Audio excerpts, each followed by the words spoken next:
Halo Auto Lovers. Kecurangan yang pernah dilakukan menteri sebelumnya sepertinya memberikan tantangan tersendiri bagi Tri Risma hari ini di dalam kepemimpinannya. Menteri sebelumnya, Juliari Batubara, pernah terlibat kasus korupsi dan akhirnya meruntuhkan karir politiknya di Indonesia.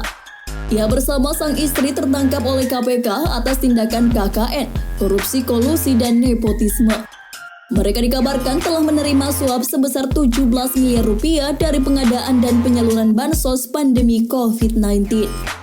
Hal ini memang sebuah tindakan yang sangat miris mengingat kondisi pandemi yang semakin menyengsarakan warga. Namun pihak Juliara justru dengan entengnya menggelapkan dana tersebut. Akhirnya Risma pun dipercaya oleh Presiden Jokowi menggantikannya sebagai Menteri Sosial Republik Indonesia. Ada beberapa kebijakan yang akhirnya dicetuskan oleh Risma di masa jabatannya. Kinerjanya pun mulai terlihat sejak awal kepemimpinannya dan telah membawa pro kontra bagi masyarakat Indonesia dan beberapa politisi di Indonesia. Namun, bagaimana sebenarnya kebijakan dan kinerja Juliari sebelum digantikan oleh Risma? Apa saja perubahan dilakukan oleh Risma di masa jabatannya yang baru seumur jagung? Yuk kita simak infonya.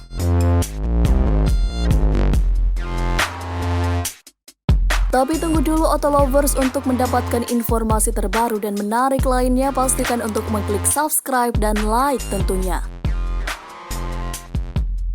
Number 10. Bansos Cash. Dana bantuan sosial di masa jabatan Juliari Batubara memang disalurkan dengan cash. Karena manajemen seperti inilah bakal hasil dana bantuan sosial tersebut dapat diselewengkan dengan mudah. Korupsi dilakukan Juliari memang sangatlah disayangkan, mengingat di tengah pandemi saat ini, dana tersebut menjadi sangat penting bagi masyarakat kurang mampu atau yang terdampak. Tapi sayangnya dana sebanyak itu justru dipakai untuk keperluan pribadi Juliari termasuk sewa pesawat dan keperluan belanja sang istri pemilik mobil mewah Land Rover 2008 ini.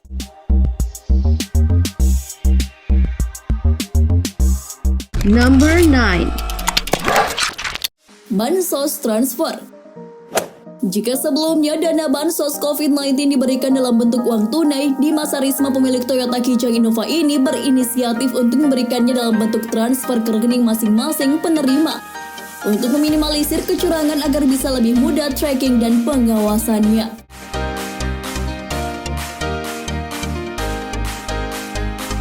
Number 8. Transparansi yang lemah. Berbeda dengan Juliari yang memiliki transparansi data yang lemah, Risma memang berusaha sangat keras agar transparansi data dan keuangan lebih jelas agar tidak terjadi hal-hal yang tidak diinginkan. Ia pun juga memperlakukan kontrak demi keamanan bantuan sosial untuk COVID-19. Menurutnya, jika ada kesalahan dalam prosesnya, maka orang tersebut bertanggung jawab mengganti dana yang dihilangkan. Kini pihaknya sedang melakukan pencocokan data melalui software. Penginputan data pun akan dilakukan dengan sangat transparan, jadi semua warga bisa melihat hasil bantuan sosial tersebut.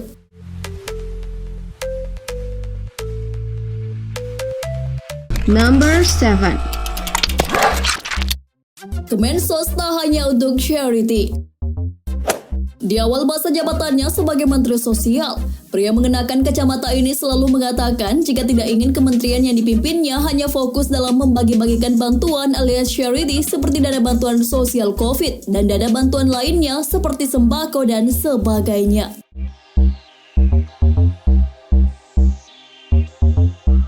Number 6. Pemberdayaan sosial.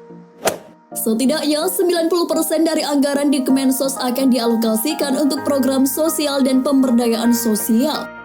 Ia mengatakan akan memberikan intervensi-intervensi untuk social safety net dan mulai melakukan safety program kerja maupun penganggaran untuk lebih banyak ke pemberdayaan sosial dan masyarakat.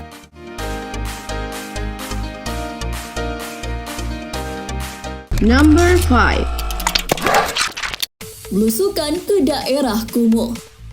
Mantan wali kota Surabaya ini ternyata memang tak bisa tinggal diam dalam ruangan yang penuh berkas dan fasilitas mewah. Baru sehari menjabat, Risma memulai perjalanannya sebagai Menteri Sosial Pantau Rakyat Indonesia. Ia pun akhirnya berinisiatif untuk berkeliling di Jakarta dan mengecek kondisi sejumlah wilayah yang dianggap kumuh.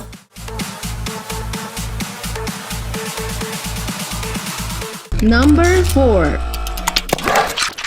Janjikan program sosial dan rumah.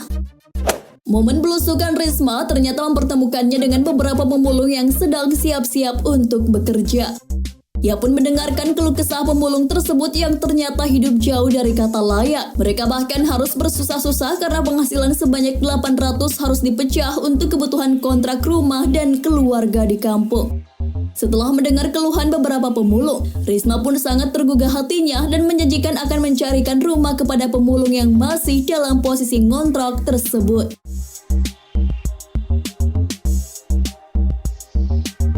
Number 3. Capaian yang diapresiasi. Dirjen Penanganan Fakir Miskin PFM Asep Sasa Purnama bahkan mengatakan bahwa capaian bansos bantuan pangan non-tunai dengan sasaran 20 juta KPM dari pagu senilai 43,1 triliun telah terrealisasi 78,6%. Karena hal ini banyak yang memberikan apresiasi kepada kinerja Kemensos yang dinilai sangat baik dan tepat sasaran.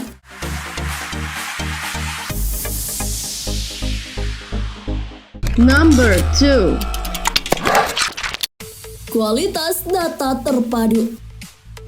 Selain dana yang telah disalurkan dengan baik, dalam kurun 1 tahun, Kementerian Sosial RI ternyata juga telah meningkatkan kualitas data terpadu sebagai sumber utama dalam penyelenggaraan kesejahteraan sosial agar dapat dilakukan secara terpadu, tepat sasaran, dan berkelanjutan. Kesuksesan ini tentunya tak hanya datang dari Juliari Batubara, namun tak lepas dari manajemen SDM sumber daya manusia di kementerian tersebut. Kedepannya, Risma diharapkan bisa lebih aktif dan amanah menjalankan tanggung jawab ini.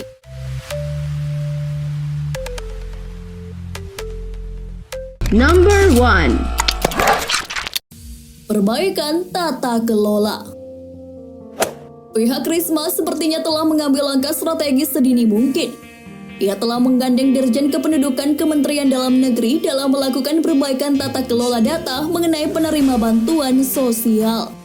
Hal ini juga merupakan sebuah upaya tetap mempertahankan akuntabilitas Kementerian Sosial yang telah terlaksana di masa Juliari, meski pada akhirnya harus runtuh di akhir jabatan. Itu dia perbandingan kinerja dan kebijakan Juliari dan Risma.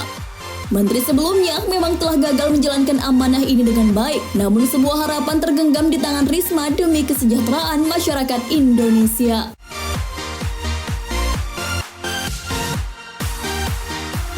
Terima kasih sudah menonton. Jangan lupa klik tombol subscribe di bawah video ini guys. Like and share video ini ke teman-teman otomaniak Anda. Dan satu lagi guys, gak ada ruginya untuk mengaktifkan lonceng notifikasi kalian agar bisa mendapatkan video terbaru dari kami. Jangan lupa tinggalkan opini Anda agar kita dapat selalu berbagi informasi yang bermanfaat.